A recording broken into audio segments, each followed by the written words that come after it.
Assalamualaikum warahmatullahi wabarakatuh. Ketemu lagi dengan Ibu. Nama Ibu Nurul Audera Fuadah dari kelas 1B dengan nomor NIM 12020900071. Seperti biasa, sebelum kita melakukan aktivitas dan pembelajaran hari ini, mari kita mengucapkan Bismillahirrahmanirrahim. Oke, next. Jadi kali ini kita akan membahas dan mempelajari materi tentang lingkungan sehat dan tidak sehat. Karena lingkungan itu sangat-sangat penting ya untuk kehidupan manusia dan makhluk hidup lainnya. Jadi jika lingkungan sehat, badan kita juga pasti sehat. Oke, kita langsung kita mengenal dulu peta konsepnya ya. Yang pertama, kita bakal bahas tentang pengertian lingkungan sehat dan lingkungan tidak sehat. Yang kedua, kita akan mempelajari tentang apa aja sih penyebab pencemaran lingkungan itu. Dan yang ketiga, pengaruh pencemaran lingkungan bagi kesehatan. Dan yang keempat, cara penanggulangan pencemaran lingkungan itu kayak gimana. Oke, kita klik pembahasan nomor 1. Oke, jadi di sini kita akan mempelajari atau membahas tentang pengertian lingkungan sehat dan tidak sehat. Apa itu lingkungan sehat? Lingkungan sehat ya lingkungan yang kondisi udara, air, dan tanahnya bersih, serta terbebas dari pencemaran dan polusi. Lingkungan sehat adalah sebagian dari keseimbangan dalam ekologi sehingga bisa menjamin segala keadaan dalam kehidupan manusia. Nah, terus kita akan mengetahui bagaimana sih lingkungan yang tidak sehat itu? Nah, yang pastinya sebaliknya ya dari lingkungan sehat. Lingkungan yang tidak sehat itu menunjukkan kondisi lingkungan yang kotor, tercemar, baik udaranya, airnya, tanahnya, maupun lingkungan secara keseluruhan. Nah, ini nih contohnya lingkungan sehat. Lingkungan sehat itu biasanya udaranya bersih, tanpa polusi, terus langit-langitnya biru, banyak bintang-bintang kalau malam-malam. Nah, terus rumah-rumahnya itu dilengkapi ventilasi, nih banyak-banyak nih ventilasi rumahnya. Terus biasanya juga banyak banget terdapat tempat penyimpanan sampah. Di sini-sini tuh biasanya di rumah-rumah warga tuh biasanya menyediakan tong-tong sampah. Terus kalau misalkan di rumah Anda belum ada tong sampah, nah bisa dipertimbangkan ya rumah Anda sehat atau enggak. Terus tersedianya pengelola sampah, terus juga terlengkapinya sarana MCK. MCK itu kayak WC gitu ya. Jadi MCK itu sangat-sangat penting. Harus sebersih mungkin. Dulu tuh rata-ratanya kita tuh biasanya di sungai, ke sungai gitu. Terus mandi di sungai, minum di sungai. Namun sekarang biasanya satu rumah warga itu pasti terdapat minimal 1 kamar mandi. Terus juga lingkungan sehat itu dicirikan dengan banyaknya tanaman-tanaman, pohon-pohon hijau. Terus pokoknya masih banyak lagi lah, airnya nggak tercemar gitu. Nah, kita lihat nih, aduh beda jauh banget ya. Ini di luarnya bersih banget, asri banget. Sedangkan ini, wow, sangat-sangat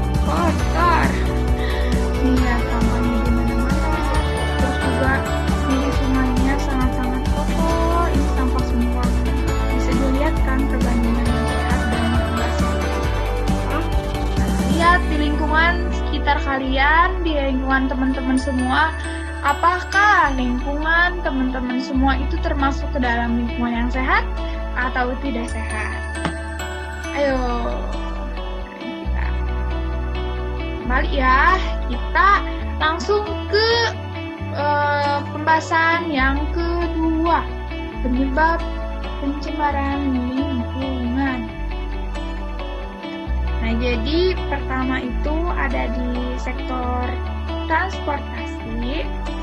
Kita klik gambarnya. Nah, transportasi nih. Jadi dulu tuh sebelum kita mengenal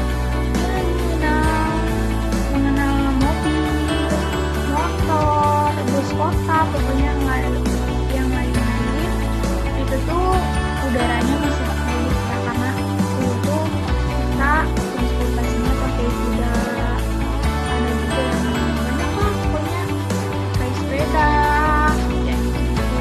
Namun sekarang banyak banget yang menggunakan transportasi. Nih lihat, asapnya tuh bener-bener pokoknya, apalagi kalau misalkan kita pakai motor nih, di depannya ada bus, terus ada truk-truk yang kayak si asap knalpotnya itu bener-bener hitam kayak gini tuh nyebelin banget. Ini yang bisa menyebabkan pencemaran lingkungan. Ini masuknya ke dalam pencemaran udara ya.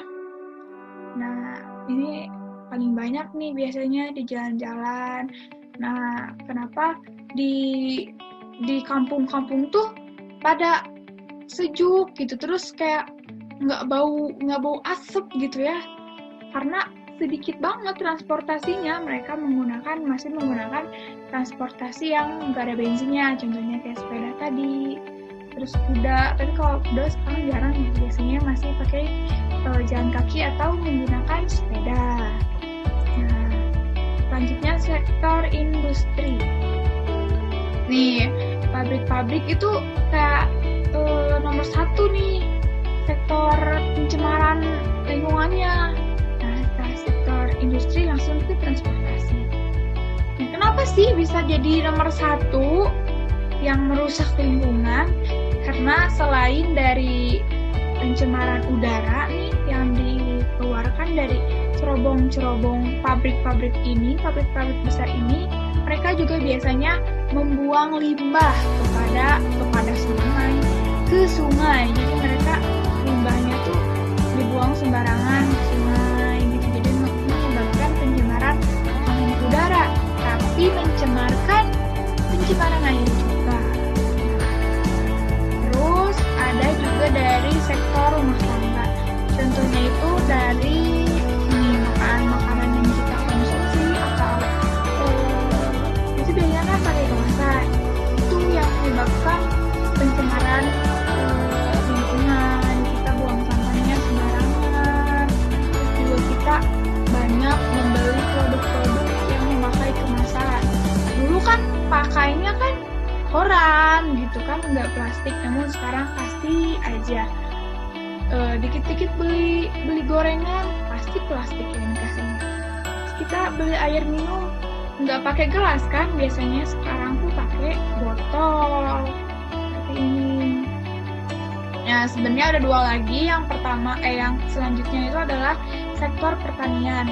Nah, itu tuh menyebabkan pencemaran tanah ya. Pertanian tuh dulu biasanya pakai pupuk kompos, kayak misalkan kotoran ayam lah, kotoran domba, kotoran sapi. Nah, itu biasanya diin pupuk. Namun sekarang kebanyakan petani itu menggunakan pestisida, yang artinya pestisida itu sangat-sangat berbahaya karena menggunakan bahan-bahan kimia. Nah, yang menyebabkan tanaman itu masuk subur. Ya, tanamannya itu subur. Tanamannya itu pada bagus-bagus, namun makhluk-makhluk yang ada di tanah, di dalam tanah itu nggak ada karena ya tadi misalkan cacing. Biasanya kalau misalkan petani yang menggunakan pestisida itu tanahnya itu cuma ada cacingnya. Nah, biasanya juga kalau misalkan kita lihat nih sayuran, kalau misalkan yang mulus banget nggak ada bolong-bolongnya, itu harus dipertanyakan karena mungkin saja itu menggunakan pestisida. Nah, yang terakhir itu pencemaran dari sektor perdagangan. Nah, ini berkaitan ya dengan sektor rumah tangga, karena dulu tuh juga dibilang masih menggunakan tadi koran dan gitu-gitu. Namun sekarang penggunaannya itu banyak yang tidak ramah lingkungan. Tadi plastik, yang gitu-gitu, styrofoam. Nah, itu kan susah banget untuk diolahnya ya. Nah, oke, segitu aja macam dan penyebab pencemaran. Terus kita cek. Nah, yang ketiga kita masuk ke pengaruh pencemaran lingkungan.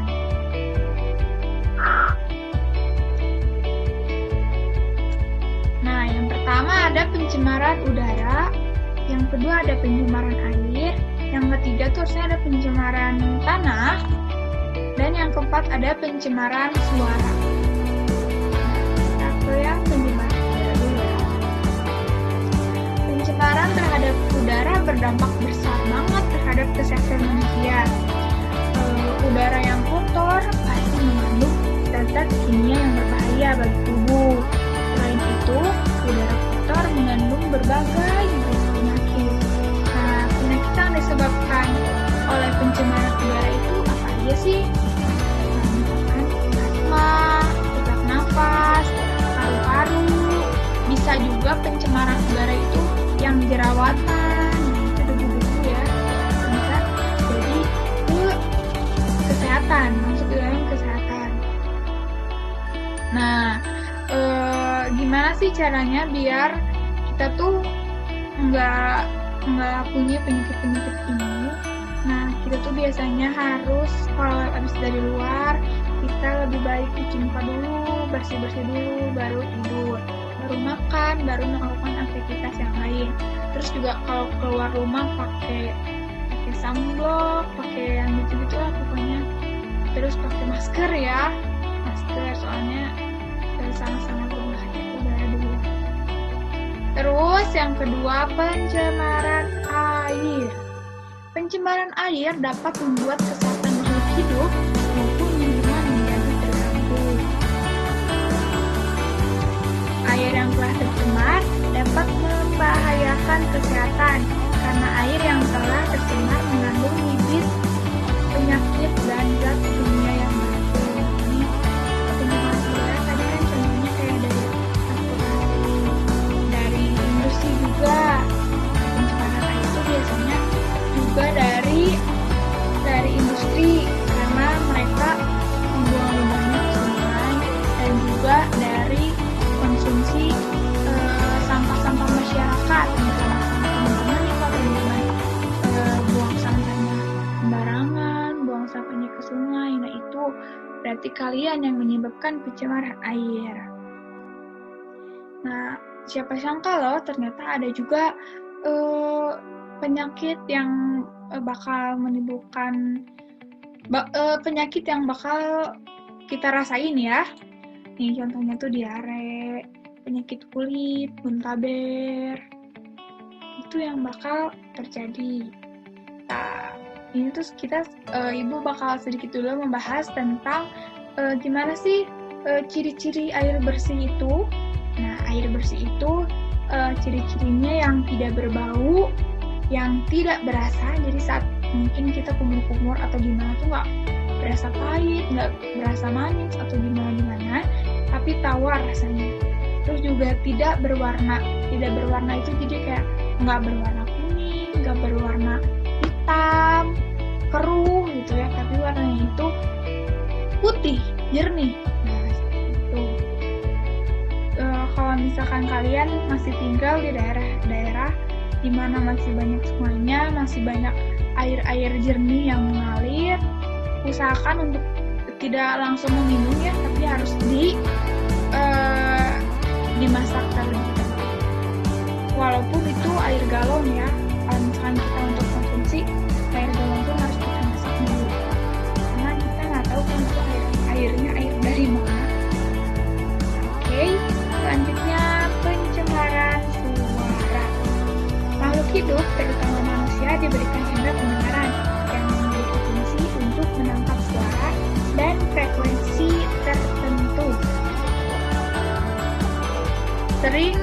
seiring dengan perkembangan teknologi, banyak banget teknologi transportasi yang dibuat oleh manusia cerdas. Nih contohnya motor, mobil, truk, kendaraan, kapal laut. Pokoknya yang banyak banget transportasi, mesin-mesin yang membisingkan manusia. Ya.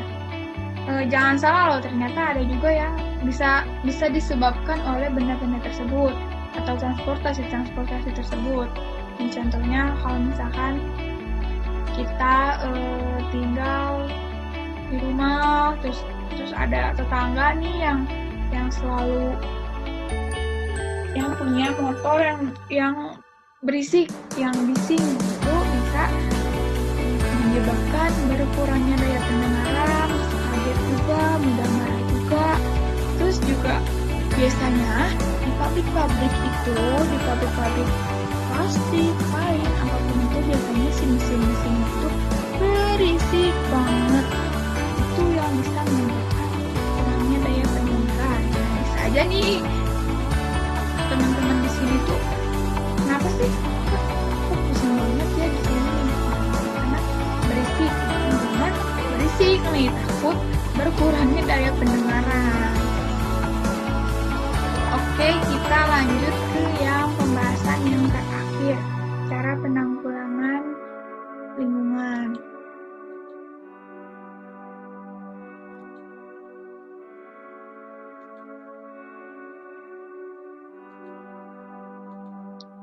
Yang pertama, membuang sampah pada tempatnya. Nih, lihat kartun aja bisa membuang sampah ya, tapi lebih bagus jika kita punya 2 tong sampah, atau misalkan kalian lihat di jalanan, di mall, kalau misalkan ada organik dan organik biasanya harus dipisahkan, jangan satuin ya, karena biasanya yang anorganik itu nggak bisa diolah lagi, tapi kalau yang organik itu susah diurai kalau organik itu. Nah, ini orang beriman buang sampah pada tempatnya. Kalau misalkan nggak beriman, di mana aja nggak apa-apa. Tapi karena kita orang Islam, kita harus buang sampah pada tempatnya. Ingat. Terus yang kedua, penghijauan pohon dan menanam pohon. Penghijauan tuh seperti ini. Walaupun ini warnanya nggak hijau, tapi ini termasuk dalam penghijauan. Usahakan dari kita yang dari hal kecil dulu lah. Misalkan kayak menanam tanaman, menanam bunga, nah itu termasuk ke dalam cara mencegah ya, dan cara penanggulangannya.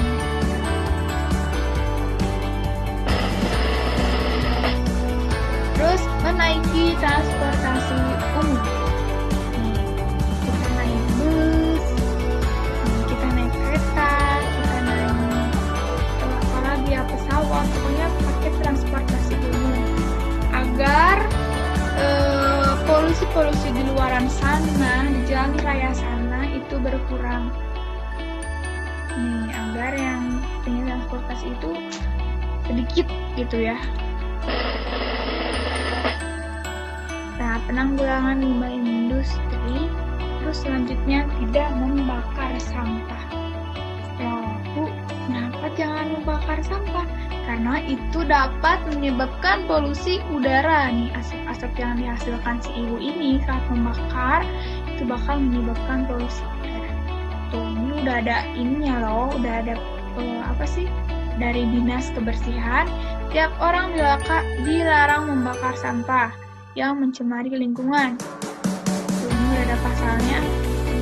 Berarti tidak boleh lagi ya teman-teman, kalau ada yang melihat ibu kalian tetangga kalian, marahin aja.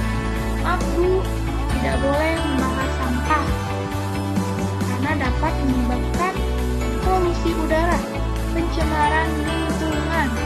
Itu tahu ya, tapi dengan ada bahasa dan bahasa yang sopan tentunya.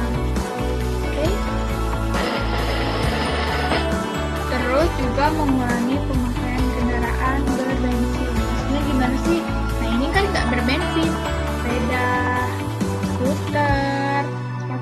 ada kuda, mungkin kalian pakai lagi kuda seperti zaman dahulu, itu bisa, sangat-sangat bisa. Oke.